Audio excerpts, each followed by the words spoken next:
Hello, my name is Amanda Thomas, and I am here with Paula Crum. And Kevin Crum. What is your background, such as salvation experience, family, etc.? For me, I grew up as a Jehovah's Witness, so I did have some scriptural background. I took a little longer coming to Christ than some people did. I was in my 30s before I went through a salvation moment. I actually was just about to commit suicide, and God was able to grab a hold of me and say, no, no, no, this is what we have for you. And he's the one that has brought me through everything. And it's one of those where I can't even count the number of times I pray in a day. I lean on God as much as I possibly can. Our family, we have 5 children. 4 that I had before I met Kevin, and 1 that we share together. Is there anything else I can? No? Okay. Well, I grew up in Illinois. Don't hold that against me. Moved to the Ozarks in 2012, and met Paula actually right away. My salvation experience is that I, just like her, did not necessarily grow up in church. I was a student at the University of Illinois in music, and so I attended church because they paid me to be there as a paid soloist, but I never heard the gospel while I was in that church. And there are churches all across America that you can attend all your life and never hear the gospel. And through a set of circumstances, basically I lost everything. And I had nowhere to look except for God, and He was faithful to be there. And so in my 30s, just like her, I was saved. And I haven't looked back since. I've been on fire for God, and God has shown Himself faithful throughout everything that Paul and I have gone through and everything else. So I feel blessed. As far as how we got to here in Alton, it's quite an interesting story, and it began probably 2017, right? Yours was 2012. Well, 2012, when I got here, actually, I was living for a while with my parents in Myrtle, and I was driving by, going to the driver's license office here in Alton, and I looked at this church and I said, I wonder what it would be like to speak there one day. And that was my first inclination. And then, and after we married, we were living in West Plains at the time, during the flood in 2017. If you all remember the huge flood, it came through. We were living on Kentucky Avenue at the time, which was exactly where most of the water came. And God saved our vehicles and saved us, but we had to move. So we moved to Koshkonong. From there, I started helping out, guest speaking different churches. I was on the board of Hammond Mill Bible Camp. I was a cabin leader and a guest speaker there. And I started gaining a friendship with the worship leader at the church that we were going to in Thayer at the time. From there, we felt the Lord was calling us to actually start a church in Thayer, and so we started almost 4 years ago now, Sovereign Grace Community Church in Thayer, Missouri. So I co-pastored with 2 other gentlemen at Sovereign Grace. We were still living at Koshkonong at the time. Our landlord decided he wanted to sell the house, so we needed to find a place to stay very quickly, within a couple months. Couple weeks. And this house in Alton came open suddenly, and so we put a bid on it. We got it, and we moved here to Alton. That wasn't by coincidence. It was absolutely by God's providence.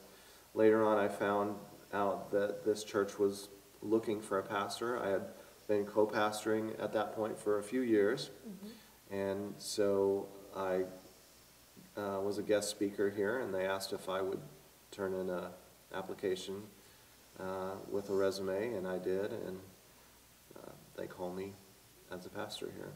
I'm interim pastor, by the way. What made you decide to take the leadership role of this church?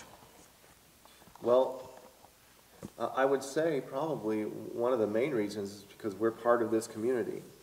I love the men that I co-pastored with in Thayer, but I wanted to be a part of our community. This is our home now. And, when the opportunity came open for me to be able to minister in my own community, I said, wow, that's God speaking to us, absolutely. And so that's the main reason. The other reason is when I came to guest speak, it just felt so warm and welcoming here that we said, wow, we just really feel like even if they didn't call me to preach here, that we would want to join this church. And him taking that position as the pastor was not taken lightly. It was a lot of time in scriptures. It was a lot of prayer time, a lot of discussion between the two of us. He also has a couple of gentlemen that he has a accountability with, that they were able to give him some pointers and some ideas, and maybe God's driving you to this, maybe he's, just kind of a throw back and forth type of thing, something to help us to know that it really was God moving us in this direction. And we feel without a doubt that God wanted us in this church to help the church. What is your favorite Bible verse? 1 Corinthians 16, 7, 8, 9. What does it say? I can't remember off the top of my head. So, love bears all things, believes all things, hopes all things, endures all things. Love never ends. As for prophecies, they will pass away. As for tongues, they will cease. As for knowledge, it will pass away. For we know in part that we prophesy in part. Well, it's hard to narrow it down to one Bible verse, but I would say probably one that sticks out to me many times during the week is probably also in 2 Corinthians, 2 Corinthians 5:21. And the reason I say that is because it sort of encapsulates the gospel in that one verse. It says that basically, for our sake, he, God the Father, made him, Jesus, who knew no sin, to be sin, that we might become the righteousness of God in him. That is the gospel. What are some of your goals you have for both this year and in 5 years? We have a lot of goals. Oh, yes. So basically, Paula and I are people that say, if we see a need, let's meet it. And one of the things that we did right away was we started working on having this building be a warming shelter for people. Warming station. Last year, when we had that huge Arctic blast, actually 18 people passed away in Oregon and Ripley County. 55 people altogether in the Ozark region. We had almost half of them. That's unacceptable to us. And so we decided to open our doors when the temperature drops below 20. Or is expected to. Or is expected to drop below 20, and we'll have warm soups and warm drink and maybe some bread or something, and where we want to minister to these people that are either underheated or have no heat at all. We will also be able to do a cooling station in the summer if it goes, above. We haven't decided the temperature yet, but probably around 100, 98 to 100. And so that's one of the needs that we wanted to fill right away. And we do not want to see any more deaths in this area, especially when it can be avoided and prevented, yes. Also, I think the long-term goal is, well, let me start with just the short term. We want to be known as a stable church, as a church that has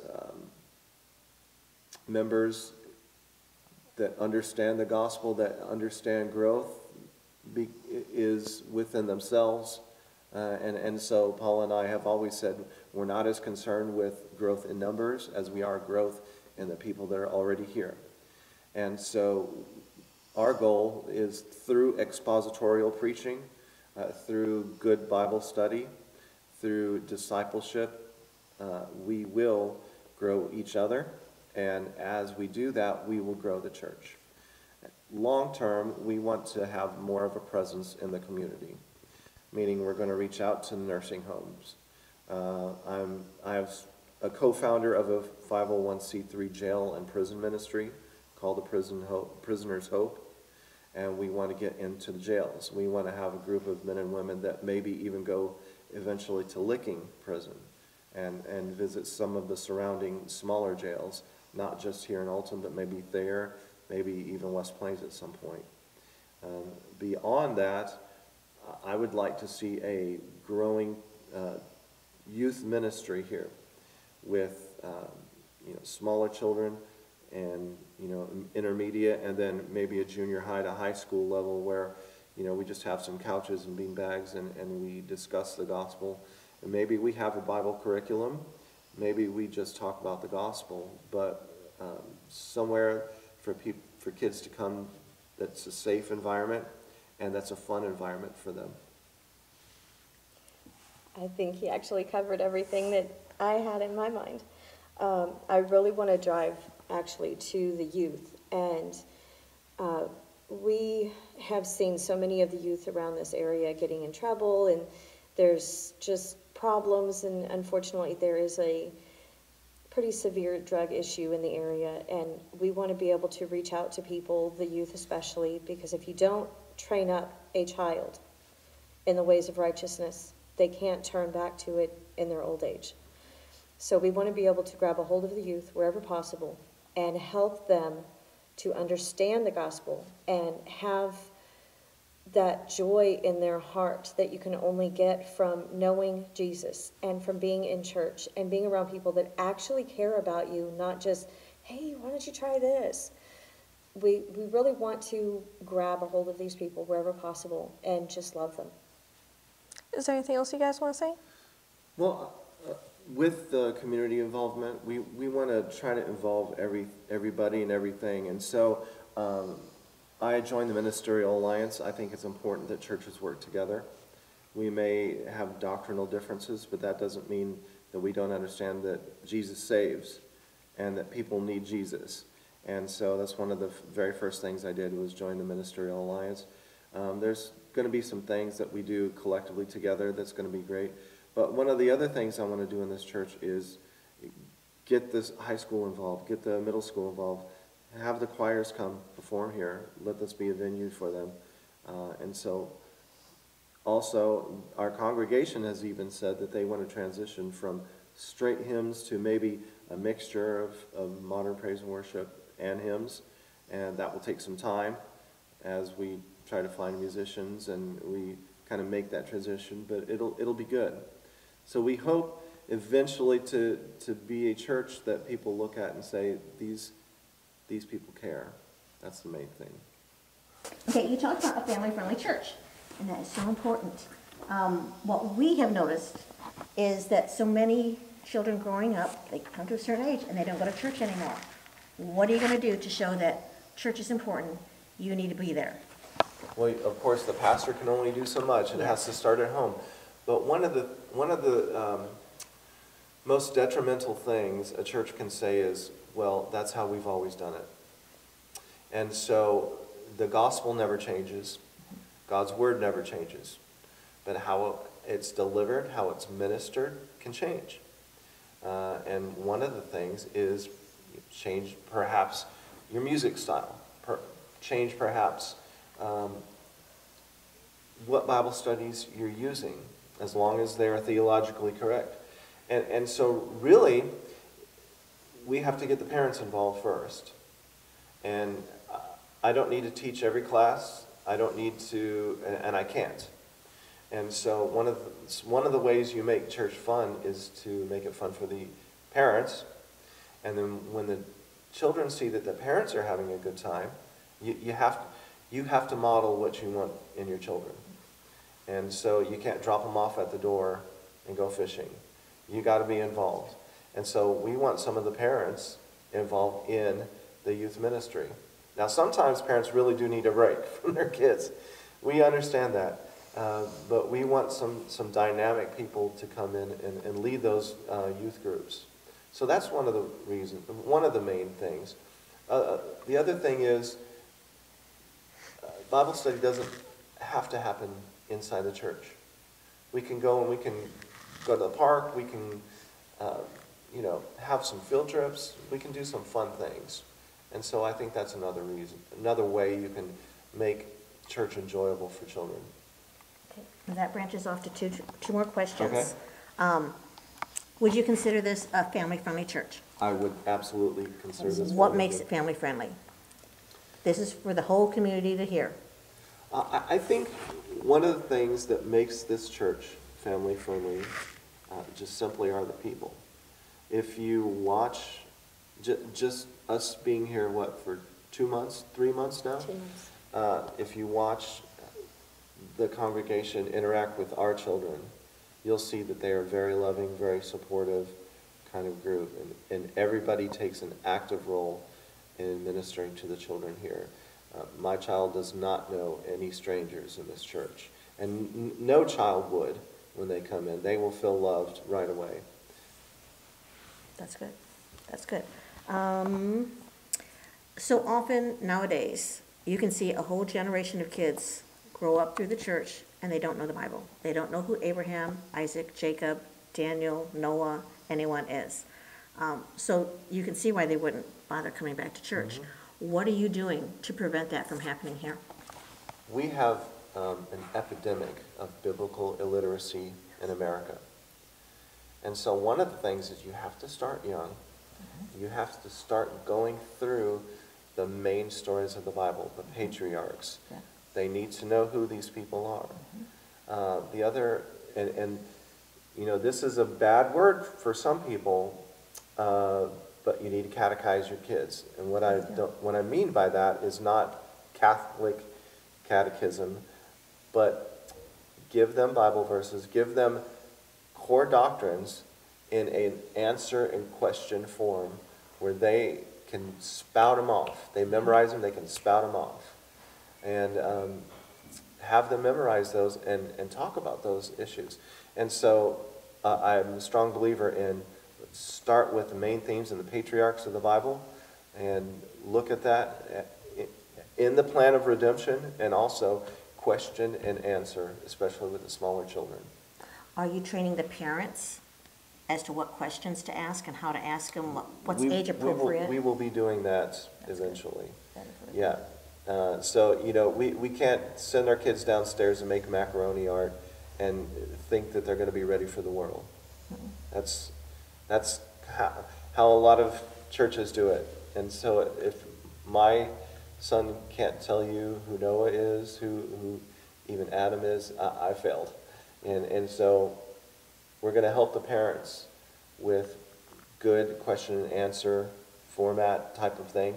And we're going to make sure that they know the foundations of their faith. And we really want to know, have the parents know what their kids are actually learning. Right. There will not be a separation. And we would also be suggesting that the parents get involved with it, like he had said before, but also we have some plans to be able to make out some printouts that the parents could have so that they could see this is what we suggest that you do to help your child to understand the scriptures and have the ideas, the concepts, and how to build from that. There can be incentives as well. If you memorize so many of these questions and answers, you get to get in the box and get a little. And that goes a long ways. Absolutely. So we have some good plans. Some people call that bribes, but incentives is a much better word. Yes. Hey, whatever works, right? Spoken from a dad. Sometimes candy works really well. Yes, it does. It doesn't have to be much, like you said. Just, keep it going, keep it going. So that would kind of go with it.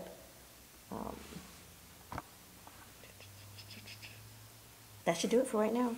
Everything else can be off the air. Also, we want to invite everyone, generally the fourth Sunday in the evening, we 6 have. o'clock. 6 o'clock, we have a game night. We get out board games, we have little snacks, and we just have a good time with each other. We just play fellowship. Monopoly, Phase 10, Battleship, whatever you want, and we just fellowship with one another, and the kids love it. And if there is a fifth Sunday in the month, we're going to do a movie night. So we're going to start that as well. So even if you're not part of the church and you want just a fun activity to come do, come join us for game night and for movie night. It should be a great time. Is there any cost? No cost. Just bring yourself, bring your family. The snacks will be provided, as well as the games. We have several games here. Different members have games that they can bring as well. If you have a favorite game and you want to share it, you can bring that as well. Just keep it family friendly, please. But that's another one of those where we're driving the church to be a family friendly environment. For all ages. Yes, definitely.